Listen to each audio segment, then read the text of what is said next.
Hello, this is Yannis Varoufakis from DM25 with a question which resonates across Europe, maybe across the world. Why is it that the governments of Germany, of the Netherlands, of Austria are so gung-ho against the so-called Eurobond? Well, let's make one thing absolutely clear. Without the Eurobond, this European Union, at least the Eurozone, has no future. Why am I saying that? What is the Eurobond? Why is it so essential?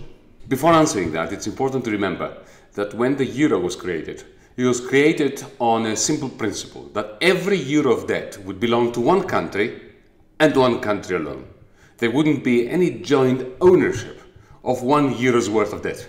What this means is that after 10 years of the euro crisis, with a country like Italy being choked by austerity and a budget that is just about managing to stay above water, when the coronavirus hits so massively both the economy and the population of Italy, there is no space in the budget to absorb the collapse of the economy. Whereas in other countries like Germany, like Holland, that have been enjoying a massive trade surplus as well as negative interest rates for so long, there is plenty of room to absorb the shock. So without an instrument that allows Europe as a whole to share more equally the burden of the increase in public investment which is necessary, what will happen is a country like Italy will not be able to refloat its economy and will be condemned to permanent depression. There is no way politics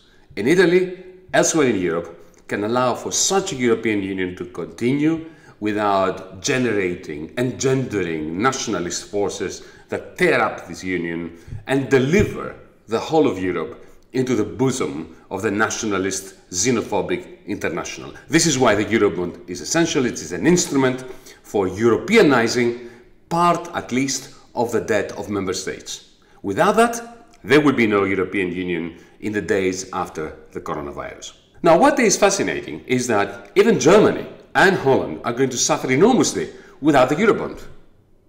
Because if the European Union perishes, if Italy can no longer afford to buy Volkswagens, then Germany is going to be in trouble, Holland will be in trouble. So this raises the crucial question. If Mrs. Merkel, if Mr. Rutte, the Dutch Prime Minister, know this, why are they so insistent in turning down all suggestions, proposals for a Eurobond? To deliver an answer to this primal question, we first need to understand one of the basic aims behind those who put together the euro area, the common currency, the euro. A fundamental aim of those who created the euro decades ago was to deny all democratically elected politicians, whether they were in the north, the south, in the east, or in the west, the instruments necessary to transfer wealth from the few to the many, from the rich to the poor. The raison d'etre of the euro was to ban a redistribution of income from the oligarchs to the many, to the demos. So the euro's creation was a stupendous victory for the oligarchs. On the one hand, they created the institutions like the European Commission, the European Central Bank, the European Stability Mechanism and so on, that have no qualms helping the oligarchs when the oligarchs are in trouble. So for instance, the European Central Bank has no problem printing mountain ranges of money and direct them to the bankers. The European Stability Mechanism creates circumstances for countries like Ireland, Greece, Portugal, Spain, maybe Italy in the future, to borrow on behalf of bankers so that creditors, the financial community, can be made whole if some debts go bad either by the state or by privateers in the deficit countries. But at the same time, they've made sure that there's not a single instrument, a single institution that can enable any politician, right-wing, Christian Democrat, Social Democrat, left-wing, center-left, green, whatever, no politician that has been elected has any instruments at their disposal to transfer a considerable amount of wealth or income from the haves to the have-nots, from rich to poor, within countries or between countries. It took the political representatives of the oligarchs 40 years in order to achieve this magnificent triumph, to end any chance of economic democracy, of any serious transfers from rich to poor. 40 years or hard work is not something that the European institutions, Mrs. Merkel, Mr. Rutte, will very quickly and readily sacrifice just in order to save the European Union at the times of the coronavirus. No, they will do whatever it takes to prevent the creation of such an instrument, even if that prevention jeopardizes the very existence of the Union itself. So the message to President Macron, Prime Minister Conte, Prime Minister Sanchez, Mitsotakis, the 9 who signed a letter requesting from the European Union that a Eurobond be instituted, the message to them is very simple. Your lovely words in favor of European solidarity and European rationality are going to fail. The most you can expect to gain through these consensual discussions within the European Union Council is another loan from the ESM. In other words, you'll become another Greece, maybe with slightly better terms, but no substantive Eurobond.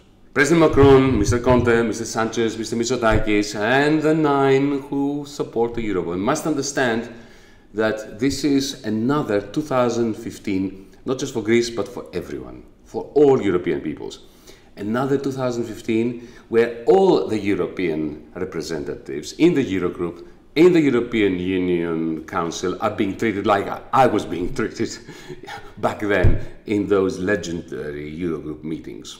The only tactic that can work on behalf of Europeans everywhere, including the Germans and the Dutch, in the European Council meetings is for a front that is united behind disobedience, governmental disobedience. Mr. Macron, Mr. Conte, Mr. Sanchez must tell unequivocally Mrs. Merkel that if she does not consent to a substantive Eurobond, like the one we at DiEM25 have been proposing, issued by the European Central Bank, the only solid institution that can issue a Eurobond, that unless she consents to that, they will all together follow the tactic that General de Gaulle, President de Gaulle of France, inaugurated in the 60s, the tactic of the empty chair.